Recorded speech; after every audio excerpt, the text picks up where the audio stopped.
여러분 반갑습니다. 일주일 잘 보내셨습니까? 예, 오늘 날씨가 아주 좋습니다. 그죠?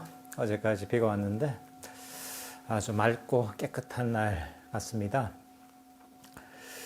여러분들 축구 좋아하십니까? 예, 요즘 그 월드컵 이후로 축구 좋아하는 분이 많다고 하더라고요. 그래서 요즘 뭐 축구 뭐 이런 모임들도 되게 활성화가 되어 있다는 얘기도 들었습니다. 이 축구 선수 중에 그 메시라는 선수가 있죠. 아르헨티나 출신의. 요즘 그 월드컵 우승까지 하고 나서 그야말로 요즘 말로 고트라고 하더라고요. 고트를 일반적으로 요즘 많이 쓰는데, 뭐 영어가 이제 뭐 greatest of 뭐 all time에서 역대 최고의 뭐 스포츠 선수나 이런 사람들을 고트라고 요즘 많이 쓰는 모양이에요. 그래서 이제 메시 같은 선수가 역대 최고의 축구 선수잖아요. 그죠? 근데 이제 이 메시라는 선수가 우리가 만약에 은퇴를 하고 나서 한번 상상을 해보자고요. 은퇴를 하고 나서 이제 어떤 계기가 돼서 뭐 축구 선수들과 또 축구를 잘하고 싶은 그런 동호인들이 어떻게 한번 기회를 내서 메시를 만날 기회가 있었어요. 그래서 그 사람들은 딴 것보다 어떻게 하면 축구를 잘할 수 있는가? 어떻게 하면 내가 드리블을 더 잘할 수 있고, 어떻게 하면 슛을 더 잘할 수가 있고, 어떻게 하면 트래핑을 더 잘할 수가 있고, 어떻게 하면 내가 좀 더 주력을 내가 늘릴 수가 있고, 어떻게 해야지 몸싸움을 잘할 수 있는가. 각각 실제로 축구를 하는 사람들이고, 축구 실력을 늘리고 싶으니까, 메시를 만나면 그런 질문 많이 할 거잖아요. 그죠? 그래서 이제 여러 사람들이 온갖 질문을 아주 축구를 잘하기 위한 여러 가지 이제 질문들을 많이 했다고 치자고요. 그래서 이제 그 내용들을 녹음을 해놔요. 녹음과 녹화를 해놔서 기록으로 남겼는데, 그래서 이제 그러고 나서 한참 세월이 지나가지고, 한 100년 정도 지나가지고, 이 기록이 남아있어요. 그래서 이제 그 기록을 이제 책으로 내서, 이게 사람들한테 이제, 제목이 이제, 축구의 정석이라는 이제 제목으로 이제 출판이 됐다고 가정을 하자면, 그러고 나서 이제 사람들이 그 책을 읽을 거잖아요. 그죠? 역대 최고의 축구 선수가 가르치는 축구 잘하기 위한 실전적인 어떤 기술과 방법, 또 멘탈까지도 다 이제 그런 내용들을 질의응답으로 이제 정리를 해 놓은 거죠. 그러고 나서 이제 세월이 많이 지나게 됩니다. 많이 지나게 되면서, 이 사람들이 이제 축구를 실제로 하던 사람들 아니고, 축구에 관심이 많은, 특히나 좀 학문적인 성향이 강한, 그런 어떤 사람들이 이 메시의 그런 인터뷰, 축구에 관해서 인터뷰한 그 책을 읽고서 연구를 하기 시작합니다. 그래서 내가 이 축구의 정석을 좀 더 자세하게, 좀 더 분석해서 내가 한번 책을 한번 써봐야 되겠다. 그래야 내가 속이 시원하겠다. 이거 지금 너무 그 인터뷰는 너무 간단하고, 그래서 내가 이해하기 힘드니까 이걸 내가 좀 더 분석을 해봐야겠다 하면서 이제 자세하게 분석을 시작합니다. 예를 들면 그 의학적으로 또 해부학적으로 신체 내가 메시가 가르친 그런 슛을 할 때 어떻게 근육이 움직이는지, 또는 뭐 생리학적으로 이렇게 드리블을 잘 할 때 어떤 호르몬이 나오는지, 또는 체온이 어떻게 변하는지, 때로는 아드레날린이 얼마나 분비되는지, 또는 근육의 어떤 움직임이 어떤 방향으로 몇 도가 움직이는지, 또는 뼈가 어떻게 움직이는지 이런 것들을 하나하나 분석을 해내서 또는 뭐 생리학적으로 또는 뭐 해부학적으로 또는 운동역학의 측면에서 이렇게 이제 분석을 하기 시작하는 거죠. 그래서 그걸 이론을 계속 만들죠. 나름대로. 그 다음에 이제 그 멘탈에 관해서도 뭐 축구 선수가 가져야 될 멘탈에 설명하면 그것들을 하나하나 분석하는 거죠. 분석을 해서 이런 마음을 일으킬 때 그러면 뇌에서는 뇌의 신경계는 어떻게 반응하는가? 예를 들면 뭐 이런 식으로 자세하게 분석을 해내는 거죠. 그리고 나서 이제 두꺼운 책을 몇 권 냅니다, 이게. 이제 그리고 나서 세월이 한참 지나요. 축구가 흥망성쇠를 거치면서 한참 이게 지나게 됩니다. 지나고 나서 이제 한 1000년 정도 세월이 지났어요. 그러고 나서 다시 이제 축구가 유행을 하게 되고, 축구를 잘하고 싶은 사람들이 생겨나게 됐어요. 그래서 이제 그 사람들은, 이 책을 보고서, 처음에는 이제 그 사람들이, 이 메시를 인터뷰를 담은 그 책을 읽어보니까 어떤 사람은 너무 이게 좀 심플하고 단순한 것 같은데요. 단순하게 여겨지는 거예요. 그래서 이게 너무 심플하고 단순하고 내용이 뭐 별 게 없는 것 같고 이런 느낌이 들어요. 근데 나중에 학자적인 마인드를 가진 사람이 아주 다양한 학문을 가지고 다양한 분석을 통해서 책을 뭐 이만큼 두껍게 이제 그걸 분석해서 온갖 학문을 갖다 넣어서 이제 쓴 책 같은 경우 읽어보니까, 야, 이게 너무 정말 축구의 진수를 담고 있구나. 이게 진짜구나. 이게 가장 수준 높은 축구 책이구나. 이제 이렇게 생각을 한 거죠. 그리고 나서 그 책을 막 읽기 시작하는 거죠. 그래서 어떤 사람들은, 그걸 어떻게 여기냐면, 그래. 이 책을 읽기만 하면 축구 실력이 느는구나 하고서 그 책을 계속 읽는 거예요, 이게. 그래서 느낌이 왠지 느는 것 같아, 느낌이. 어떤 사람들은 그런 게 아니야, 축구는. 축구는 체득을 하는 거야. 하면서 그 복잡하게 쓰여진 그 책을 보면서 느끼려고 하는 거죠. 내가 이 볼을 찰 때 근육의 움직임 이런 것들을 이런 원리를 다 이해하고 그 느낌을 알아차려야 된다. 이런 거죠. 그다음 내가 이 상대방을 제치면서 드리블을 할 때 몸에서 어떤 일어나는 뭐 호르몬의 분비랄까 이런 것들을 내가 알고서 그 느낌을 다 알면서 이제 내가 축구를 해야지 축구를 진짜 잘 하게 되는 것이다. 이렇게 여기는 거죠.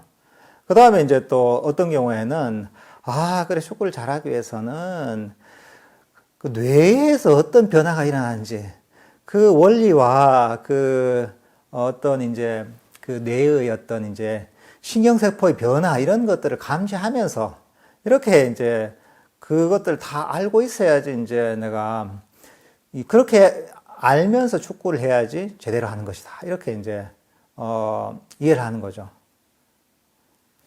근데 사실 이 메시가 인터뷰하면서 가르치는 건 뭐냐 하면 그야말로 실제로 이 축구를 잘할 수 있는 아주 실질적인 가르침이잖아요. 그걸 가지고 그대로 들어서 그것들을 내가 운동장에 가서 연습을 꾸준히 하다 보면 실제로 실력이 늘겠죠.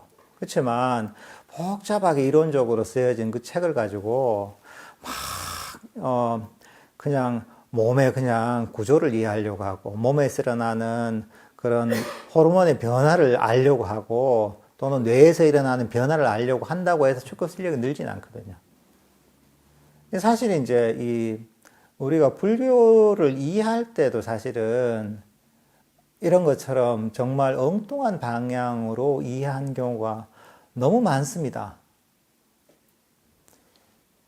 이 부처님의 가르침이라는 것은 정말 실천적인 아주 심플하지만 아주 깊이 있는, 그리고 우리에게 우리가 이제 이 괴로움에서 벗어날 수 있도록 그런 길을 우리가 채워갈 수 있도록 하는 실천적인 가르침입니다.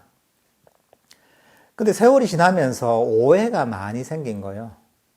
때로는 부처님의 가르침은 그냥 내가 괴로움에서 벗어나는 그런, 내가 수행을 통해서 그 괴로움에서 벗어나는 실천적 가르침이 아니라 단순히 내가 그 부처님이라는 그런 절대자를 믿으면 나의 소원을 다 이루어주는 그런 종교라고 그렇게 오해하는 경우도 많죠, 그죠? 많이 있고, 때로는 부처님의 경전을 그냥 읽기만 하면 그 자체로 모든 수행이 되고 소원도 이루어지고 수행도 된다.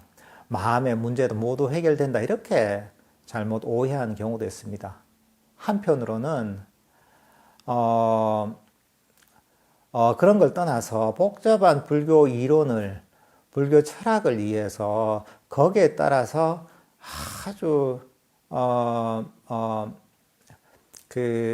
내 마음을 그 이론에 따라서 거기다 끼워 맞추면 내가 이 번뇌에서 벗어나고 깨달음에 이른다, 이렇게 생각하는 경우도 있습니다. 근데 사실 이 불교 공부에 대한, 불교 수행에 대한 오해가 사실 너무 많습니다. 이게 흔히 우리가 윗바사나라 하잖아요. 윗바사나라 하는데 윗바사나에 대해서도 너무나 오해가 많습니다. 사실 윗바사나라는 단어는 그 근본 경전에 몇 번 등장하지 않습니다. 아마 뭐 안구따라니까야 그러니까 거기에 아마 몇 번 등장하는 정도고 거의 등장하지 않는 단어입니다. 주로 등장하는 것은 뭐 삼매를 닦아라, 또는 바와나 수행을 해라, 팔정도를 닦아라, 오력을 닦아라, 이렇게 나오는 것이지, 윗바사나를 닦아라는 얘기는 사실 거의 나오지 않습니다, 이제. 그렇지만 우리가 흔히 쓰는 그 의미로는 어떤 이제 수행의 두 축을 얘기하면 사마타와 윗바사나를 얘기합니다. 그래서 보통 복잡한 불교 철학, 아비담마 같은 데서는 사마타는 무슨 그 궁극적인 실제가 아닌 개념, 인습적인 어떤 현상, 어떤 실제를 얘기하는 개념을 대상으로 하는 것이 사마타고, 윗바사나라는 것은 궁극적 실제, 그러니까 이제 그걸 법이라 하거든요. 거기서는 그런 어떤 법이 82가지가 존재하는데 82가지의 어떤 일종의 이제 미립자 같은 또는 원자적인 그런 고유한 성질을 가진 찰나생멸하는 그런 것들을 보는 것이 윗바사나다라고 라고 이해하거든요, 이게 아비담마 같은 불교 철학에서는. 그래서 그런 것들을 찰나생멸하는 그런 궁극적인 어떤 실제를 보는 것, 그것들을 체험하는 것이 바로 윗바사나고, 이것이 바로 불교 수행의 본질적인 측면이다라고 이해도 합니다. 근데 사실 부처님의 가르침은 그런 거하고 전혀 거리가 멉니다. 실제로 이게 정말 그런 것이 필요하다면 부처님께서 경전에서 그대로 가르치셨겠죠. 그래서 부처님의 우리 첫 번째 가르침을 봐도 부처님의 가르침은 굉장히 심플합니다. 사성제와 팔정도를 가르치셨습니다. 그리고 수행을 통해서 바로 가래를 버려라. 그게 괴로움의 원인이기 때문에 탐진치를 버려라. 이렇게 가르치십니다. 근데 왜 그럼 이렇게 심플하게 가르치셨냐? 사실 이거는 운동하고 비슷한 겁니다. 이게 아까 축구 얘기했잖아요. 축구를 잘하기 위해서는 많은 이력이 필요 없습니다. 실질적인 하나의 방향을 이해하고 나서, 방향을 배우고 나서는 그것을 끊임없이 반복해서 그것을 몸으로 체득해야 되는 겁니다. 불교 수행도 마찬가지입니다. 마음을 쓰는 방법이 있습니다. 탐진치를 버리는 방법이 있습니다. 그 방법들을 배워서 그대로 실천해서 체득하는 겁니다. 운동이라는 것이 보면, 축구라는 것도 생각을 계속하면 몸이 움직이지 않습니다. 사실은 운동할 때는 기본적인 방법을 배우고서 생각 없이 그대로 실행을 해야 됩니다. 수행도 마찬가지입니다. 복잡하게 이것들을 따지다 보면 수행이 산으로 가게 됩니다. 그러니까 보통 잘못 윗바사나를 이해하게 되면 지금 실제로 경험할 수 없는 어떤 뭔가 궁극적인 실제를 봐야 되는 거로 여기는 경우가 많습니다. 그러면 우리 삶과 괴리가 됩니다. 왜냐하면 우리는 그런 것들 평소에 경험할 수 없으니까. 부처님이 가르치는 건 뭐냐면 내가 현재 이 순간에 알 수 있는, 내 수준에서 알 수 있는 탐진치, 가래, 5가지 장애를 알아차리고 이것을 버리라고 하신 겁니다. 이게 팔정도이고 이게 개정의 사막입니다. 윗바사나도 사실 그런 측면 중에 하나입니다, 이게. 근데 이런 것들을 처음엔 거친 것들만 미세한 건 감지가 안 되겠죠. 그렇지만 모든 게 그렇습니다. 우리가 아까 축구 얘기했지만 축구를 해도 처음부터 메시처럼 그런 감각으로 볼을 못 찰 수가 없습니다. 그렇게 드리블을 못 합니다. 처음엔 어설프게 하는 거죠. 그렇지만 이걸 또 연습하다 보면 좀 더 섬세한 감각과 섬세한 기술을 익힐 수 있습니다. 그 다음에 더 연습을 해서 꾸준히 하다 보면 더 실력이 늘어나서 더 아주 섬세하게 볼을 컨트롤하고 내 몸을 컨트롤할 수가 있습니다. 단계적으로 이게 이루어지는 겁니다. 내가 할 수 있는 범위 내에서 운동을 하고 그 정도 실력이 되면 그 다음 단계로 나아갈 수가 있습니다. 그러니까 우리가 수행을 할 때는 사실은 현재 내가 감지 가능한 어떤 번뇌들, 탐진치들, 5가지 장애들을 대상으로 해서 사실은 이것들을 버리려고 노력을 하는 게 수행의 본질입니다.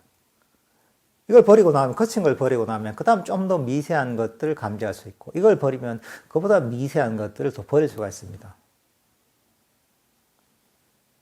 근데 처음부터 보면 이게 무슨 궁극적 실제를 본다 해서 이렇게 접근하다 보면 이거는 현실하고 맞지가 않습니다. 세상에 그런 건 없습니다. 그래서 사실 우리가 윗바사나라고 하는 것은 결국은 놓아버리기 위한 탐진치, 5가지 장애, 가래를 놓아버리기 위한 하나의 접근 방식입니다. 그러니까 이거는 우리가 사마타와 윗바사나라고 할 때 사마타라는 것은 무엇이냐? 사마타는 명상 주제를 알아차려서 그렇게 해서 우리 괴로움의 원인이고 수행의 장애인 5가지 장애, 탐진치를 놓아버리는 것. 이게 일종의 사마타적인 접근 방식입니다. 윗바사나는 뭐냐? 윗바사나는 찰나생멸하는 궁극적 실제를 보는 것이 윗바사나가 아니라 법에 대한 이해, 반조를 통해서 마음의 탐진치, 장애를 보고 이것들을 놓아버리는 것. 이게 윗바사나고 지혜를 개발하는, 지혜를 활용하는 수행입니다. 예를 들면 그런 겁니다. 우리가 호흡 명상, 아나파나 사티를 할 때 호흡을 알잖아요. 들숨과 날숨을 알아차릴 때 이 들숨과 날숨을 알므로 인해서 마음이 딴 데로 도망가지 못합니다. 과거로도 가지 못하고 미래로도 가지 못하고 이런저런 생각으로도 도망가지 않습니다. 욕심으로도 도망가지 못하고 어떤 썩냄으로도 도망가지 못합니다. 마음이 호흡과 함께 그대로 있으면서 탐진치와 5가지 장애를 가라앉히는 것. 이게 바로 사마타적인 접근 방식입니다. 윗바사나는 뭐냐? 근데 우리가 들숨과 날숨을 계속 아는 것만 한다고 해서 계속 알아지지가 않습니다. 계속 아무리 알려고 해도 이런저런 뭐랄까 욕심도 일어나고 또는 이런저런 공상에 빠지기도 하고 생각에 빠지기도 하고 감정에 빠지기도 합니다. 그냥 호흡만 알아차려서 이게 안 없어져요. 그럴 때 어떤 내가 뭐랄까 괴로운 생각에 빠져있다 내가 이게 계속 일어난다. 이럴 때 이 생각의 본질을 한번 보는 거죠. 아, 생각이라는 게 실체가 없는 것인데 생각이라는 게 지금 뭐 꺼내놓으려고 하면 꺼낼 게 아무것도 없잖아요. 아, 실체가 없는 것이고 정말 뜬구름 같은 것인데 내가 왜 여기에 실체가 없는데 여기에 홀려서 빠져서 이걸 실제로 여기고 내가 여기서 괴로워하고 있나. 실체가 없잖아. 내가 이걸 잡고 있을 이유가 없잖아. 그래서 마음에서 일종의 깨달음 같은 게 오는 거죠. 아, 이게 실체가 없구나. 이게 실제 존재하는 게 아니구나. 이러면서 그 생각을 놓아버릴 수 있단 말이죠.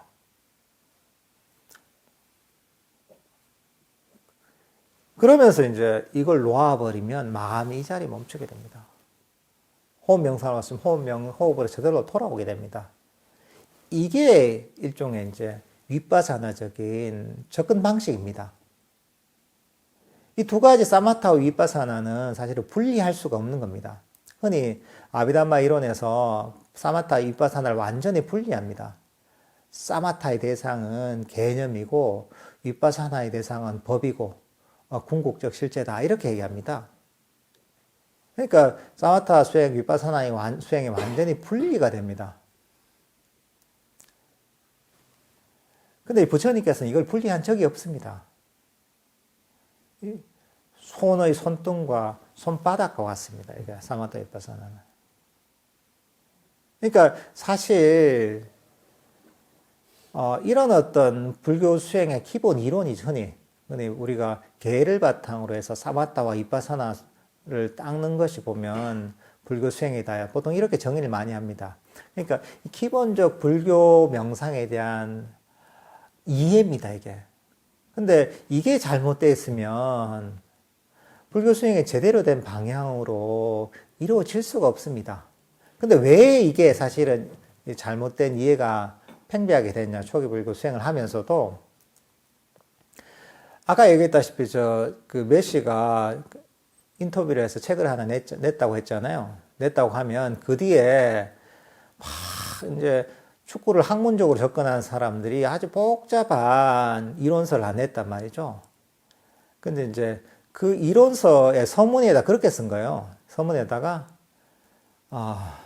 이것은 아르헨티나의 어느 도시에서 축구에 대한 재능이 아주 많은 사람들만 대상으로 해서 메시가 축구의 비법을 직접 설한, 다른 대중들한테는 공개하지 않은 이 축구를 이해하고 축구의 실력이 대단한 어떤 선수들한테만 이런 공개한 이 비법을 담은 책이다. 메시가 직접 가르친 그대로의 어떤 이제 이 가르침이고 그 내용을 담고 있다. 이렇게 서문에다가 일종의 이제 약간의 조작을 했던 거예요.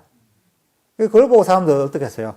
이야, 이게 메시가 정말 하고 싶었던 그 메시 축구의 진수를 담고 있는 그 책이구나. 이렇게 사람들은 수백 년 후에 사람들은 그렇게 착각을 하게 되는 거죠. 근데 사실은 아비담마 이론이라는 것도 비슷합니다. 그것도 사실은 부처님의 신설이 아니라 후대에 나온 겁니다. 우리가 학술적으로 역사적으로 보면 후대에 만들어진 겁니다. 근데 그걸 어떤 식으로 전통적으로 그걸 약간 오해를 하게 만들었냐 하면 이게 부처님께서 천상에서 설하신 최고의 가르침이다 이렇게 해놓은 거예요, 이게. 그러니까 이제 이게 어떻게 보면 조금 조작이 된 겁니다. 근데 이게 오랜 동안 그냥 이것들이 그냥 내려오는 거야. 그러니까 후대 사람들은 이걸 그냥 이게 부처님의 친설이고 최고의 가르침이구나 하고서 믿고 있는 거야.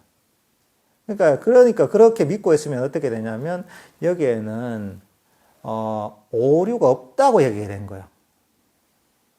오류 없고 이게 최고의 가르침이기 때문에 이것을 기준으로 해서 불교를 이해하고 이걸 기준으로 해서 초기 형제 니까이를 이해하고 이걸 기준으로 해서 수행을 이해하게 된 거예요.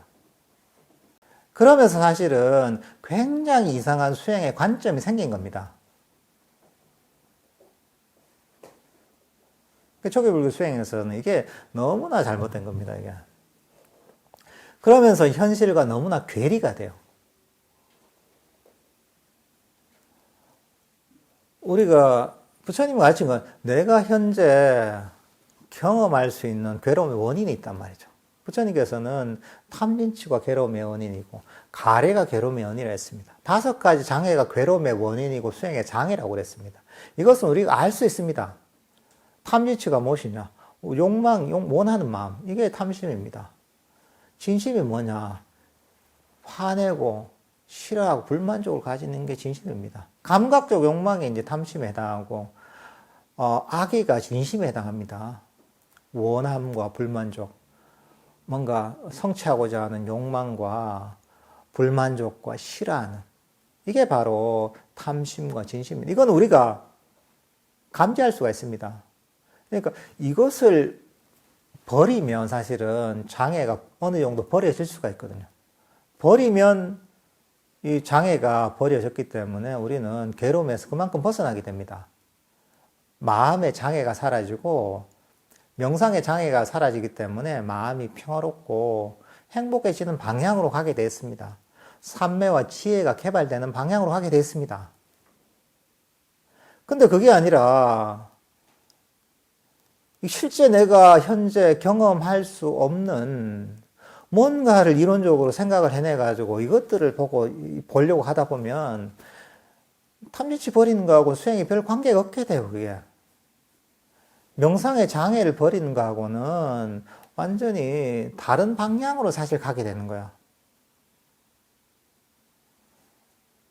그러니까 축구를 잘하려면은 축구 기술을 배우고서 연습을 해야 되는데 해부학을 공부하고 있고 생리학을 공부하고 있고 지금 뇌과학을 공부하고 있는 거예요. 그걸 공부한다고 그게 운동장에 축구를 잘할 수 있는 건 아니잖아요.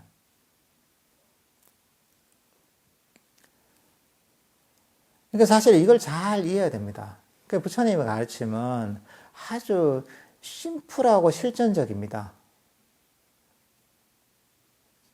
우리 부산에 유명한 야구 선수가 이대호라는 선수가 있죠, 그죠? 은퇴를 얼마 전에 했죠, 그죠? 그 타격의 달인이죠. 덩치는 엄청 큰데 그분이 또 불자래요. 그 절에도 열심히 다니시더라고요.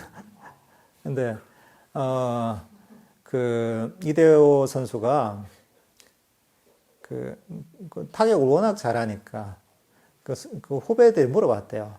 아, 선배님. 타격을 어떻게 하면 잘할 수 있습니까? 물어봤대요.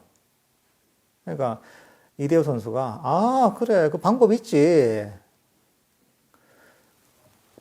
힘을 빼고 해야 된다. 어깨에 힘을 쫙 빼고 편안한 마음으로 욕심을 버리고 어깨에 힘을 쫙 빼고 하면 된다. 그렇게 하면 되지 않을까? 후배가 하는 얘기는 선배님 그 누가 모릅니까? 아니, 비결이 뭐냐고요. 아니, 그렇게 하면 된다니까 하는 거예요. 근데 뭐냐면, 야구라는 것도 이론을 가지고 되는 게 아니에요. 핵심을 찌른 거예요. 그 핵심을 아는 게 핵심을 알아야죠. 힘을 빼고, 마음을 편안하게 가지고 하는 게, 일단 어깨에 힘을 빼고, 핵심인 거죠, 이게. 근데 핵심을 섞어서는 그 후배 선수가 해야 될 거는, 어떻게 하면 힘을 빼지? 이렇게도 해보고, 저렇게도 해보면서, 타격할 때 힘을 빼는 감각을 찾아야 되는 거예요, 이게. 반복적 연습을 통해. 생각을 통해서 되는 게 아니에요. 그런 고수의 한마디는 굉장히 중요합니다. 힘을 뺀다는 걸 모르면 어떤 방향으로 내가 타격을 연습해야 될지 모르는 거죠. 힘을 꽉 잘한다고 힘을 꽉 주고 하다 보면 그게 아무리 해도 안 되는 거죠. 그렇지만 고수가 정확하게 그 방향을 찔러주면 그것들을 잘 깊이 되새기면서 자꾸 연습하면서 감각을 찾아가야 되는 거죠. 부처님 가르침도 마찬가지입니다. 탐진치를 버려라. 너무 단순합니다. 5가지 장애를 다 버려야 너무 단순합니다. 무슨 82가지 법이 있어가지고, 뭐, 물질이 52가지고, 물질이 28가지고, 그 만부수가 52가지고, 마음이 한 가지고, 열반이 한 가지고, 이런 거 사실은, 그 다음 물질이, 그 다음 깔라빠가 어쩌고 저쩌고, 이런 얘기를, 몰라도 되는 겁니다. 근데 이제 사람들은 불교라는 종교의 속성을 이해 못하고 있는 거야. 불교 수행의 본질이 어떤 건지 모르고 있는 거야. 그러니까 가장 이해하기 쉬운 거는 우리는 몸으로 익히는 운동으로 비교하면 가장 이해가 쉽습니다. 운동을 어떻게 하면 잘하지? 그걸 생각하면 우리가 수행을 어떻게 하면 잘하지를 알 수가 있습니다. 많이 알 필요가 없습니다. 핵심은 알아야지, 정확하게. 이 원리를 알아야 되는 거예요. 그리고 원리를 알고 나서는 그 원리를 반복해서 체득하도록 해야 되는 거예요. 메시 같은 선수는 축구 공을 가지고 컨트롤하는데 달인입니다. 이대호 같은 선수는 배트를 가지고 배트를 휘두르면서 공을 맞추는데 달인인 거죠. 근데 이 달인이 어떻게 됐겠어요? 처음에 기술을 배우긴 배우죠, 그죠? 그 선수들도 처음에는 혼자서 터득한 게 아니잖아요. 배우죠, 이제 어디 가서 드리블 이렇게 하고 배트를 이렇게 휘두르고 그 다음 체력 훈련도 하고 하죠. 근데 그게 이론이 그렇게 복잡하지 않습니다. 축구 잘하려고 무슨 그 책상에 앉아가지고 공부를 하나요? 야구를 잘하기 위해서 대학원 가고 박사 과정을 들어가서 내 야구를 공부한다고 야구를 잘하나요? 전혀 아닙니다. 야구에 대해서 아주 막 모르는 게 없고, 그 책을 어마어마하게 읽고 책을 몇 권 쓰더라도 그 사람이 야구를 잘하거나 축구를 잘하는 거하고는 아무 관계가 없습니다. 불교 수행이란 그런 거예요. 불교 수행은 실제로 괴로움을 소멸시키는 방향으로 마음을 훈련시키는 겁니다. 훈련이라는 게 중요한 거예요. 운동을 할 때도 그 기술을 익히려면 기본적인 방법을 안 다음에는 반복적으로 훈련을 시켜서 그 기술을 터득해야 되는 거야. 몸으로. 터득하고 나면 어떻습니까? 내가 생각을 하지 않습니다. 이렇게 해야 되면 저절로 몸이 움직이는 겁니다. 불교 명상도 마찬가지입니다. 기본 원리를 배웁니다. 결국 이게 놓아버림의 방향입니다. 놓아버리는, 그러니까 욕심을 버리고, 불만족을 버리고, 편안한 마음으로 마음을 개발하는 겁니다, 이게. 명상 주제를 알아차리면서, 때로는 반조를 통해서 탐진치와 장애를 버리면서 그렇게 계속 반복적으로 훈련하는 겁니다. 때로는 자애심을 개발하도록 계속 훈련하는 겁니다. 조건 없는 용서와 사랑과 어떤 포용의 마음을 개발하는 겁니다.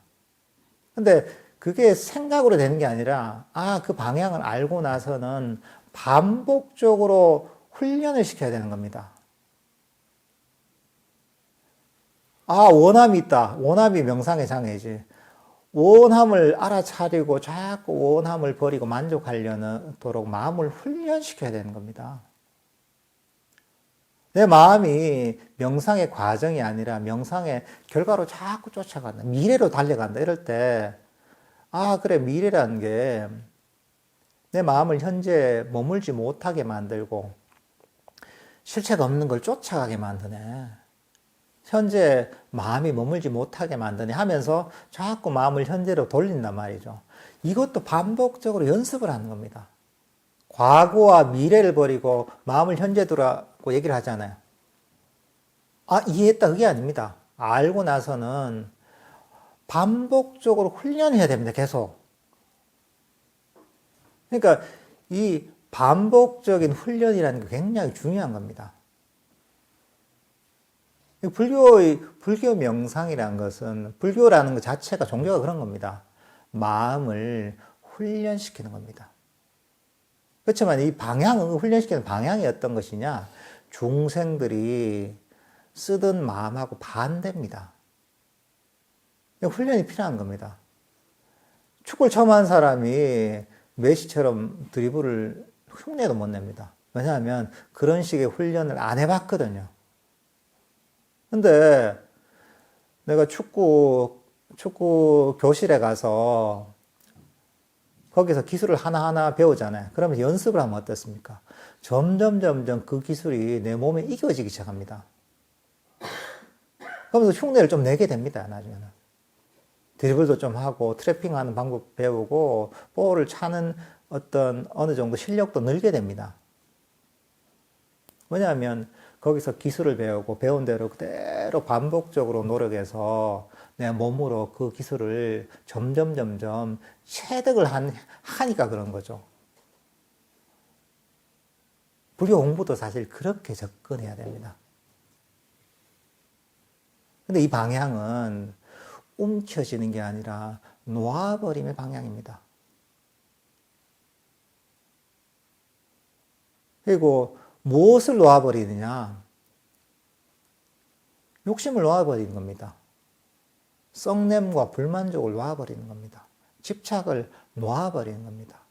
그 방법론이 바로 팔정도인 것이고, 그 방법론이 바로 개를 바탕으로 해서 사마타와 위파사나를 개발하는 겁니다.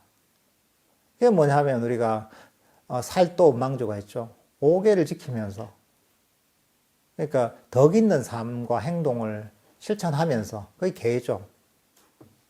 그러면서 뭐 호흡 명상한다면 호흡을 알아차리면서 탐진치를 가라앉히고, 내 마음에 일어나는 그런 욕심이나 원함이나 싫어함이나 불만족이나 과거로 가는 마음이나 미래로 가는 마음이나 이런 어떤 명상의 장애들을 알고서 이해하고 버리는 게 윗바사나입니다. 이 세 가지가 같이 개정의 사막이 하나의 세트가 돼서 굴러가는 겁니다, 이게. 그렇게 되면 어떻게 되냐? 내 마음의 장애가 가라앉습니다. 탐진치가 가라앉고 5가지 장애가 가라앉습니다. 그러면 그건 어떤 상태냐? 끊임없이 달리던 마음이 점점 평화롭게 멈추기 시작합니다. 사실 우리 마음은, 이 마음의 사실은 속성도 잘 이해해야 됩니다. 이 원리를. 평소에 우리 마음은 끊임없이 달리고 있습니다. 왜 탐진치를 버려라 하냐? 왜 5가지 장애를 버리라고 하느냐? 왜 과거와 미래를 버리라고 하느냐? 우리 보통 중생들의 자연 상태에서는 끊임없이 마음이 달립니다. 원하는 게 뭐가 있잖아요. 그럼 원하는 쪽으로 마음이 계속 달려갑니다. 가만히 멈춰 있지 않습니다. 뭔가 이제 불만족과 성냄이 있으면 불만족과 성냄 때문에 현실에서 도망갑니다. 마음이 그쪽으로 막 달려갑니다. 과거를 생각하면 과거로 마음이 막 달려갑니다. 미래를 생각하면 미래로 막 달려갑니다. 그러니까 마음이 멈추지 못하고 끊임없이 요동치는 겁니다. 이 끊임없는 요동이 바로 우리에게 고통을 만들어내는 겁니다.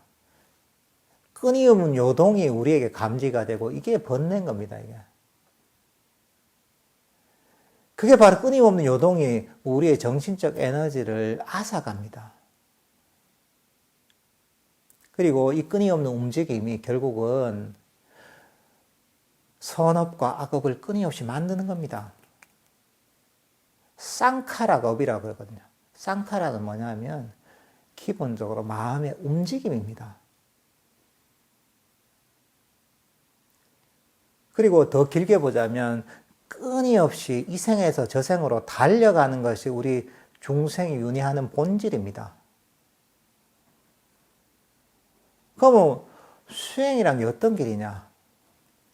끊임없이 달리던 마음을 편안하게 멈추는 겁니다. 한편으로는 계라는 게 있잖아요.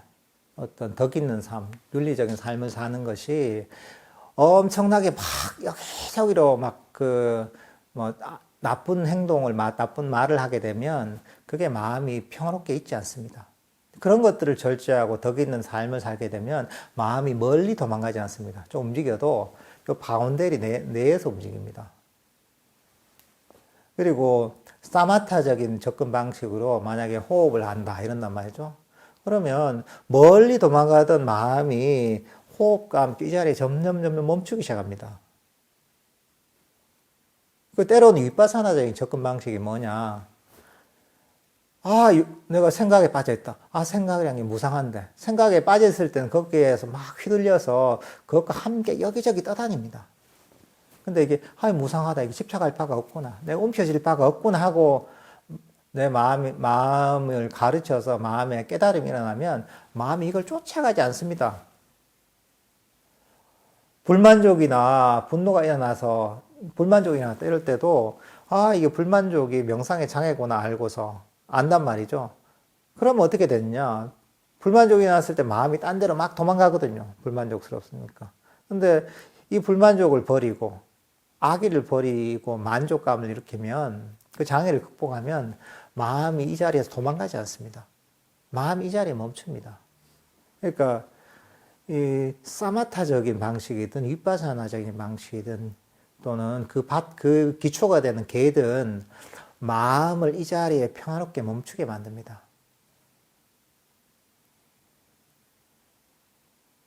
그리고 이 삼매가 깊어지잖아요. 삼매가 깊어지면 마음이 강력해집니다. 에너지가 모입니다. 그러면 이제 에너지를 바탕으로 해서 지혜도 더 강력해집니다. 아까 축구 얘기를 했으니까 축구 선수들도 축구도 프리스타일이라고 해서 축구를 가지고 묘기를 부리는 사람이 있습니다. 엄청나게 잘합니다, 이게. 근데 그런 사람들을 진짜 축구 프로리그에 뛰게 하잖아요. 아무것도 못합니다. 왜냐? 이 사람들 스피드, 체력, 또는 뭐 몸싸움하는 그런 근력 이런 게 부족하거든요. 그러니까 이 사람들은 멋지게 묘기는 부릴 수 있지만 그냥 보여주기 정도는 할 수 있지만 본격적인 정말 프로 선수들이 뛰는 경기에서는 실력을 발휘할 수가 없습니다. 그래서 보통 이 축구 선수들도 가장 중요한 것 중에 한 가지가 스피드 또는 신체 조건, 키가 크다든가 또는 체력 이런 것들이 기본적으로 받쳐줘야 되거든요. 스피드가 아주 뛰어난 선수는 공을 쳐놓고 그냥 쫙 달려가면 못 따라오잖아요. 여기 덩치가 좋거나 이게 근력이 좋고 몸싸움이 능한 사람들은 그냥 막 어깨로 그냥 받아버리면 그냥 딴 선수들이 막 나가 떨어지잖아요. 그러니까 이제 이거는 엄청난 메리트잖아요. 그거 기본적으로 갖춰야 되는 거죠. 이게 어떻게 보면 삼매를 개발하는 거 비슷합니다. 이게 강력하면 거기다 기술을 갖추면 어마어마한 선수가 될 수 있잖아요. 마찬가지로 이게 이 삼매의 힘이 강해지면 우리가 이게 생각이 무상하다 하는 게 단순하게 그냥 작은 번뇌를 없애는 정도 차원이 아니라 아주 번뇌 뿌리를 꺼내는 통찰을 이끌어낼 수도 있습니다. 무하다 하는 게 무하구나 내게 아니구나 이게 아니라 아주 깊은 번뇌 뿌리를 끊어낼 수 있는 힘이 있는 겁니다. 또 이제 그런 어떤 지혜가 개발되게 되면 명상의 장애가 그만큼 사라지기 때문에 삼매도 개발됩니다.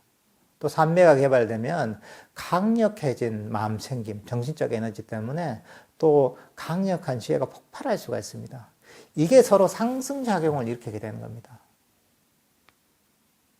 우리 마음이라는 것은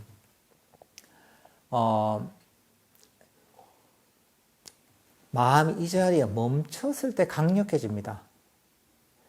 이게 너무나 단순하지만 반드시 알아야 될 겁니다. 이게. 그래야지 우리 마음 삼매가 개발되는 원리, 마음 챙김이 강력해지는 그런 원리를 이해할 수가 있습니다. 우리 마음은 가만히 멈췄을 때 강력해집니다. 그래서 사실은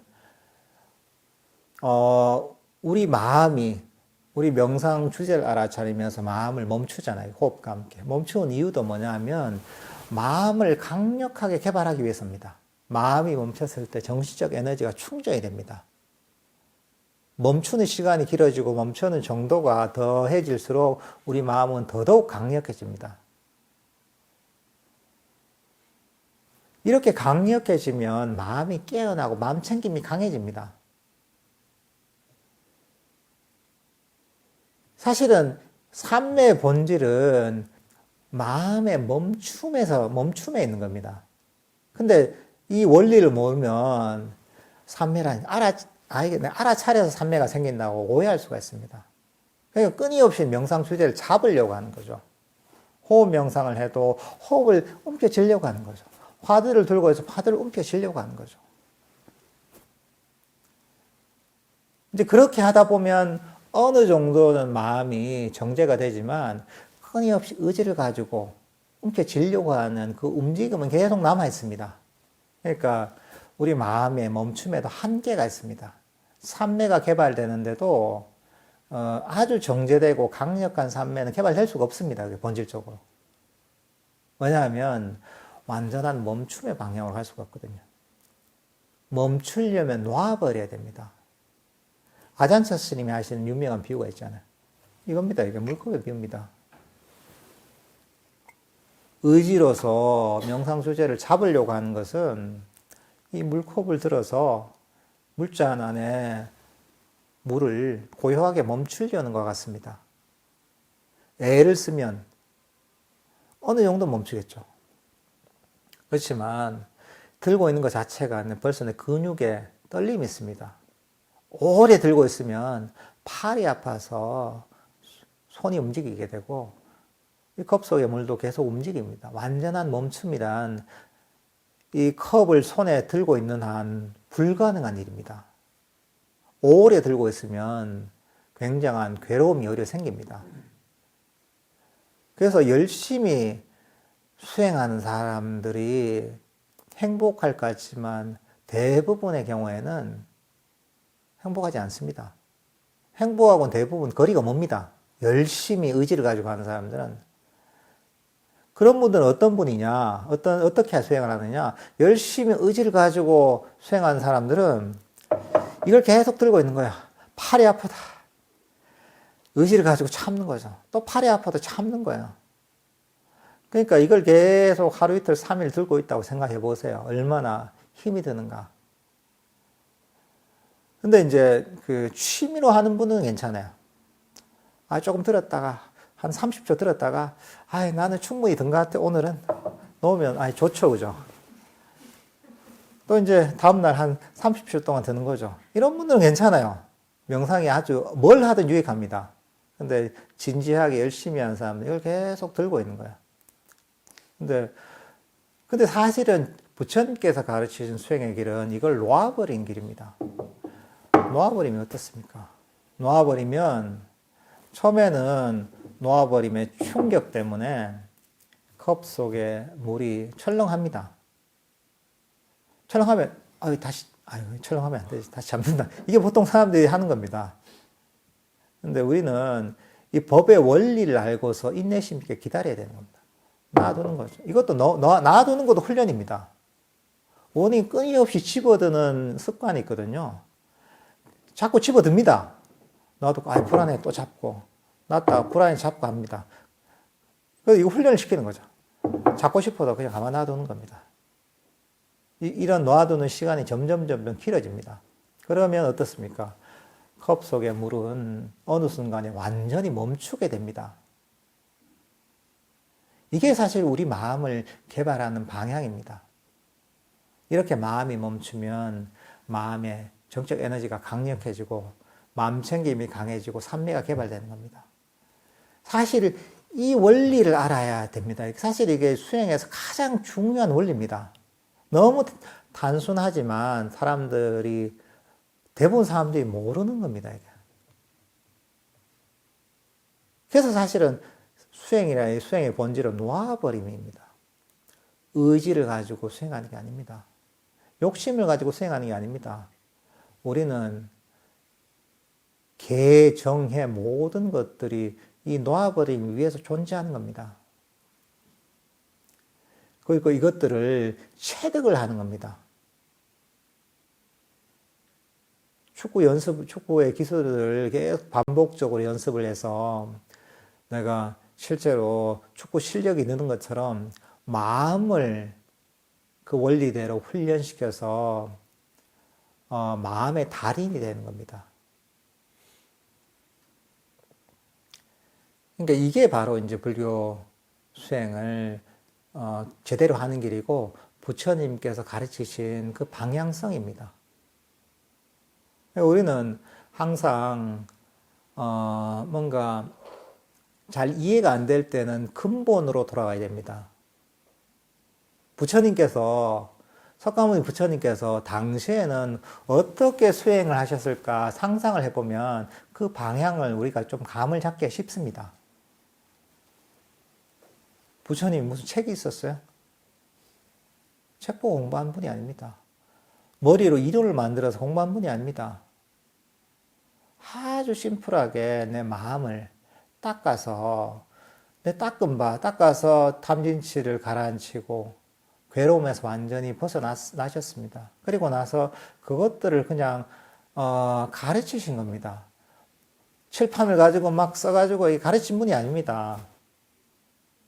제자들에게 기본적인 방법을 가르치고 제자들이 궁금한 게 있으면 질문 있으면 거기에 필요한 적절하게 마음 쓰는 방법, 마음을 훈련시키는 방법을 가르치셨던 겁니다. 그리고 제자들은 그 단순한 가르침을 듣고 나서 그것들을 계속 훈련시키는 거죠. 체득하기 위해서. 이제 그렇게 해서 이제 사실은 수행을 체득을 하는 겁니다. 우리도 부처님 당시에 부처님이 가르치셨던 그 방식대로 부처님의 제자들이 공부하셨던 그 스타일대로 공부하는 게 가장 불교를 제대로 이해하고 불교 명상을 제대로 이해해서 제대로 된 방향으로 실천할 수 있는 길입니다. 그러니까 여러분들께서도 이것들을 잘 이해하셔가지고 석가모니 부처님께서 가르치신 그대로 이 실천적인 그런 가르침들을 체득할 수 있도록 하시면 좋을 것 같습니다. 네, 그럼 오늘 강의는 본문 이 정도로 끝내도록 하겠습니다.